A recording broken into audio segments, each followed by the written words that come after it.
Hello everyone, magandang araw sa inyo lahat. Welcome back sa aming YouTube channel, Farm TV Realty Lopez.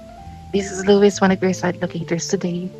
At ngayong araw ay nandito tayo sa bayan ng San Andres, Quezon.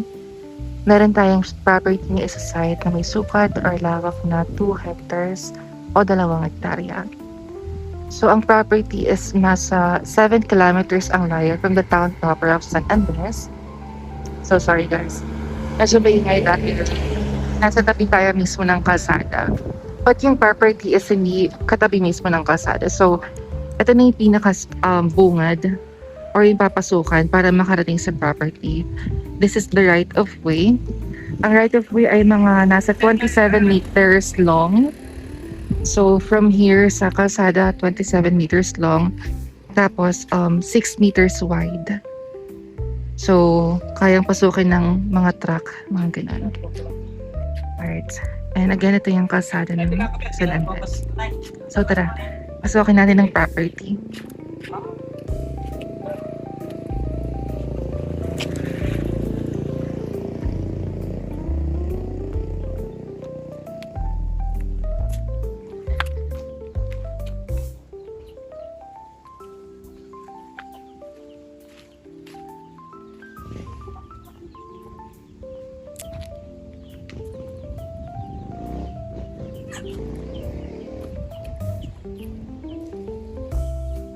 Pagpalagay natin tabi niya, mga 5 meters na lang muna.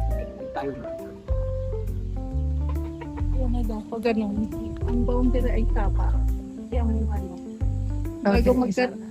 bago magkaroon yung, kasi ayan no, tapos sa apat, as yung mga bahay.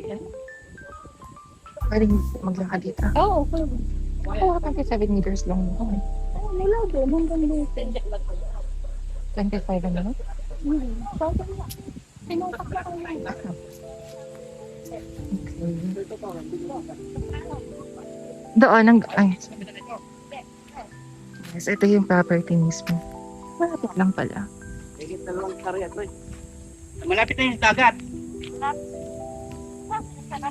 Ang kabila niyan, tundo ano? Tundo ang kabila niyan. Wala. Tundo yan, yung kabila na yan.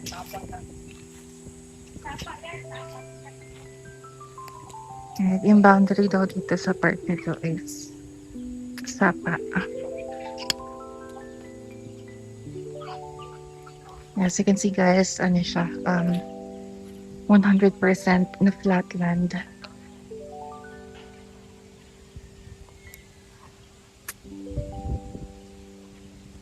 Maganda yung property kasi like, maaliwalas tignan. Eh, may mga puno ng mangga. Yung puno ng niyog, tatanong ko pa later kung ilan.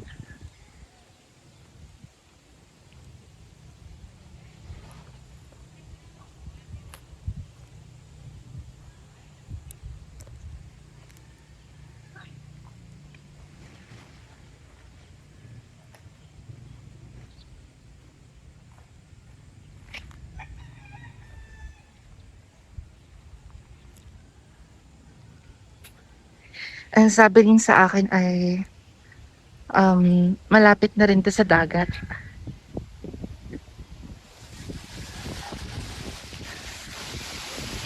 Sabi kanina mga nasa 250 meters na lang ang layo niya sa dagat.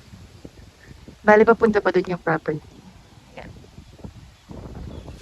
Parang mga mais nakatulog doon. Check natin later.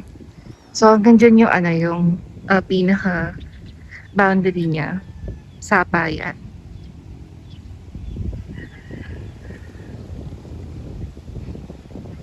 Buti maganda ang panahon ng araw.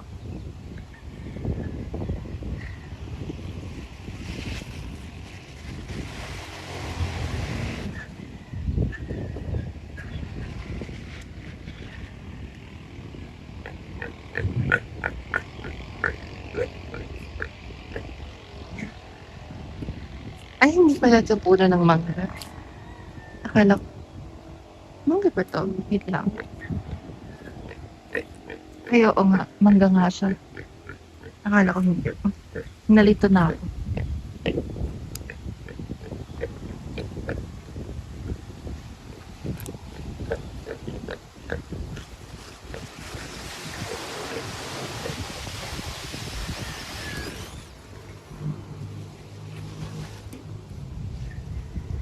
Mga mais nga siya. Maisan nga to.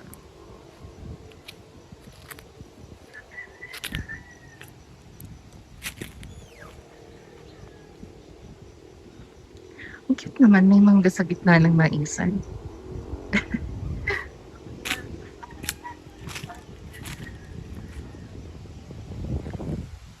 Ito ay puno ng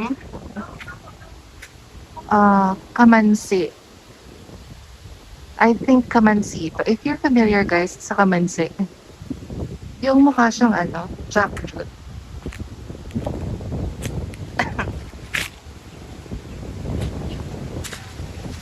Nakasapagapit. Ayan, yung mais.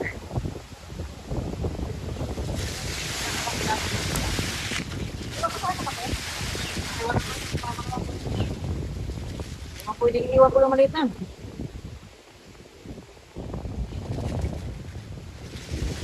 Dito po ko yung bakit? Hanggang saan pa po itong property? Hanggang dito po sa may baba ma?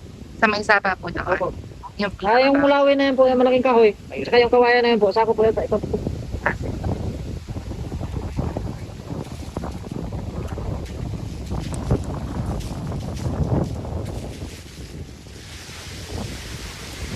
So, bali para ano pala, paikot yung sapa.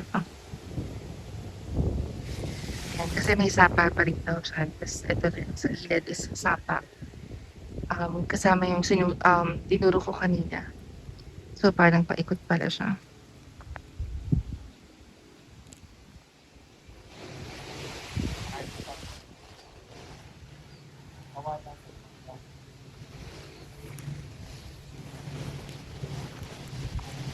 Mga nasa ilan po ang puno ng niyog dito? Bawas na po ito man. Hindi na po namin mabilang kung ilang puno na lang. Pero nahulog po ito sa 2,000. Pag naka-harvest po.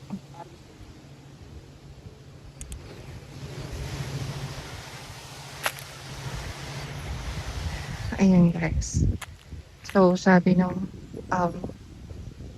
caretaker yata dito is bawas na daw yung mga puno ng niyog dito. Pero, nung last time daw na nag-harvest season, mga nasa 2,000 pa daw yung na-harvest.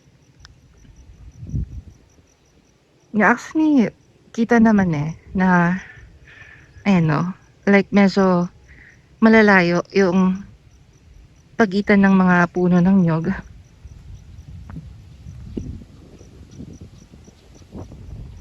Kaya noticeable naman na hindi na ganoon karami yung mga puno ng niyog dito.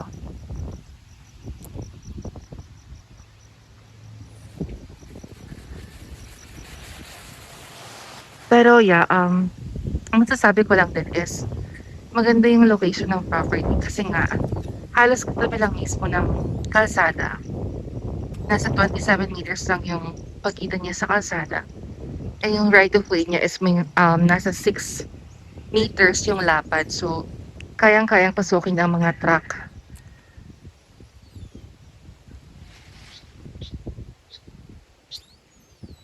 Ayun yung mga puno ng mangga. Ayan. May mga kawayan din doon.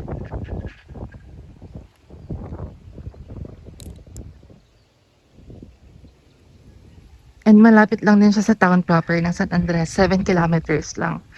So, very talaga siya. Very accessible kasi yung nadaanan namin kalsada is cemented. Lahat cemented. So like, very convenient siya. Walang hassle sa pagpunta dito sa property na to. Kailangan lang ng gas kasi medyo malayo.